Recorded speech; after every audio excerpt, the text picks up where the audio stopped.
izy no Rasoa Malagasy tao amin'ny ekipa-pirenena malagasy teo amin'ny taranja basketball. Ary Lokira Zakarvony efa tompon-dakany Madagasikara ihany koa teo amin'ny taranja ra-parantanjahantena Lomano, izay monina ny ivelany. Izy mivady ireto izay nahatsiaro ny tany neviany ka tonga taty an-toerana nanolotra ireto fitaovana ireto ho fanampiana eo amin'ny fahasairana ny mponina amin'ny haitany sy ny voina mety hitranga amin'ny dobo-drano rehefa tonga ny fahavaratra. Moto pompe izy ity izay afaka mitroka sy manaparitaka rano 5 litatra isaky ny minitra ary 20 metatra ny haleavan'ny fantso na ahafahana manao izany. Fitaovana hanampiana ny vahoaka eto Betroka amin'ny haitany sy amin'ny voina raha misy trano maina.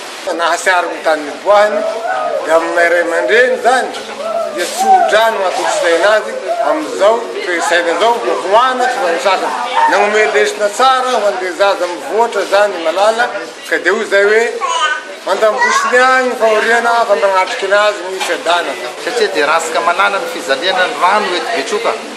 Tapaka daholo ny kanaly rehetrarehetra manondraka ny tanimbary ny akamaroany ka dia ny fahatongavany reto fitaovana anankiroa reto zany dia tena afa-po ary dia tena misaotra sy makatelina azy mivady koa.